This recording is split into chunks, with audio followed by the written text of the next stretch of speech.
મિત્રો, આપણે અગાઉ એક વિડીયો બનાવેલો જેમાં તમને જણાવેલું કે 1000 રૂપિયો ફી તમારે કઈ રીતે ભરવી। આજે આપણે વાત કરશું કે 1000 રૂપિયો ફી ભરાઈ જાય ત્યાર પછીની આગળની પ્રોસેસ શું રહેશે। તો એના વિશે સંપૂર્ણ માહિતી તમને આ વિડીયોની અંદર આપવાની છે, તો વિડીયોને પૂરો જોવા વિનંતી। અને મિત્રો, 31 માર્ચ 2023 પછી શું થશે તેના વિશે પણ ચર્ચા કરવાના છીએ, તો તમે વિડીયોને અંત સુધી જોજો। તમારી ઘણી બધી કોમેન્ટો મને મળે છે કે સર પેમેન્ટ થઈ ગયું છે પણ હજુ સુધી લિંક નથી બતાવતું, પરંતુ મિત્રો તમે વિડીયો જ અધૂરો જુઓ છો, જેના કારણે તમને પૂરતી માહિતી મળતી જ નથી। તો તમે વિડીયોને છે એ પૂરો જોવાનો આગ્રહ રાખો, કારણ કે આપણા દરેક વિડીયોની અંદર તમને સમજાઈ જાય એ રીતે તમામ માહિતી આપેલી હોય છે, પરંતુ તેમ છતાં તમે કાપીને અથવા તો અધૂરો વિડીયો જુઓ છો, તો એના કારણે છે તમને અહીંયા થોડીક સમજ છે એ પડવામાં મુશ્કેલી પડે છે। તો ચાલો શરૂ કરીએ। સૌપ્રથમ તો તમારે કોઈ એક બ્રાઉઝર ઓપન કરી અને incometax.gov.in નામની વેબસાઇટને ઓપન કરી લેવાની રહેશે। ત્યાર પછી મિત્રો અહીંયા આપણે લિંક આધારના ઓપ્શન ઉપર ક્લિક કરી દેવાનું છે। આપણે લગભગ 16 કે 15 તારીખે એક પેમેન્ટ કરેલું હતું, હવે અત્યારે જોશું કે એનું પેમેન્ટ થઈ ગયું છે કે પછી નહીં।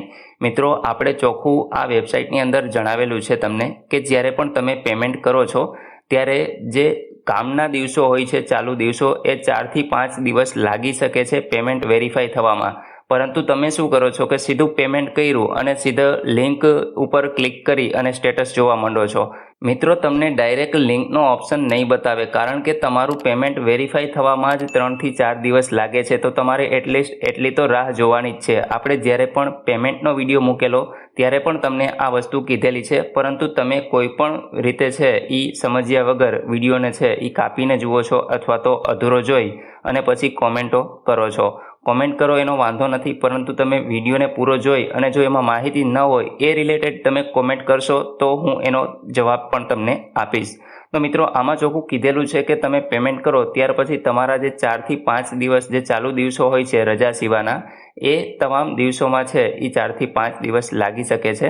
ત્યાર પછી તમારું પેમેન્ટ છે એ વેરીફાઈ થઈ જશે। તો આપણે મિત્રો અહીંયા આગળ જે પેમેન્ટ કરેલું હતું એનું પાન કાર્ડ નંબર અને આધાર કાર્ડ નંબર અહીંયા લખી દેશું। ત્યાર પછી વેલિડેટના ઓપ્શન ઉપર ક્લિક કરી અને જોઈએ કે આગળ શું પ્રોસેસ થાય છે।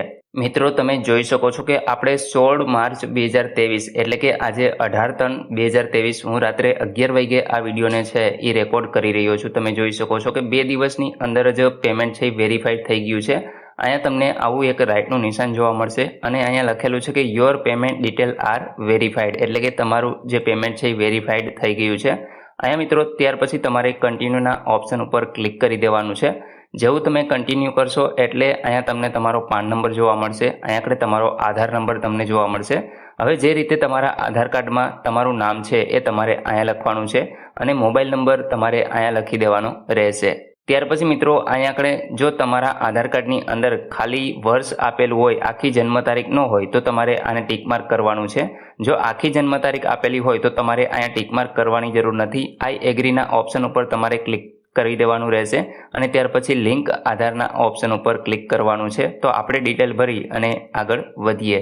મિત્રો, તમે આપેલ મોબાઈલ નંબર ઉપર એક ઓટીપી મોકલવામાં આવશે, જેને તમારે અહીં વેરીફાઈ કરવાનો છે। વેરીફાઈ થઈ જાય એટલે આ પ્રકારે તમને અહીંયા રાઇટનું નિશાન દેખાશે।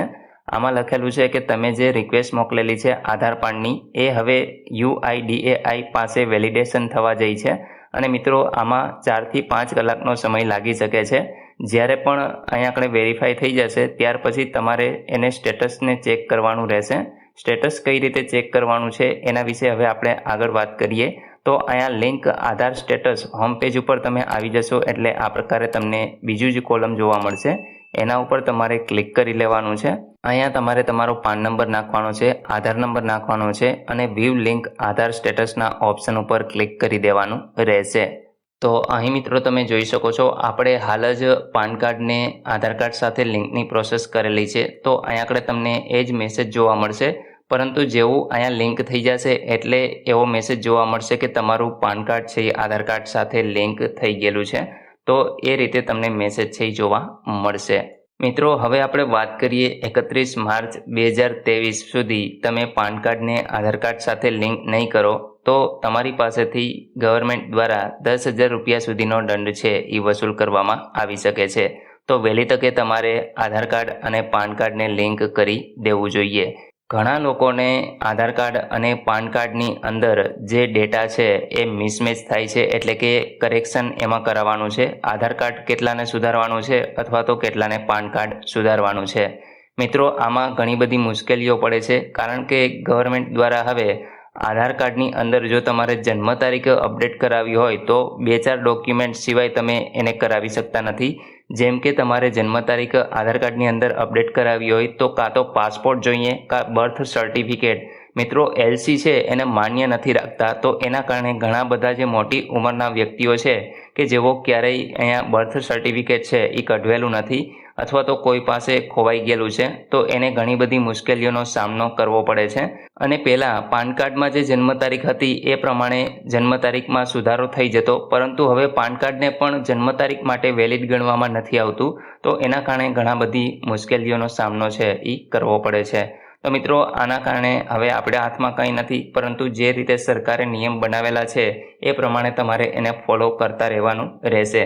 તો મિત્રો, 31 માર્ચ 2023 પહેલાં તમારે આને અપડેટ કરી અને લિંક કરી દેવાનું રહેશે. આશા રાખું છું કે આ વિડીયોની અંદર તમને તમામ માહિતી મળી ગઈ છે. તેમ છતાં પણ કોઈ પ્રશ્ન હોય તો કોમેન્ટ દ્વારા પૂછી શકો છો. વિડીયોને લાઇક કરજો, તમારા મિત્રો સુધી આને શેર કરજો અને ચેનલને સબસ્ક્રાઈબ કરી લેજો, જેથી તેઓ પણ જાતે જ ઓનલાઈન લિંક કરી શકે. વિડીયો જોવા બદલ તમારો ખૂબ ખૂબ આભાર. મળીએ એક નવા વિડીયો સાથે. ત્યાં સુધી જય હિન્દ.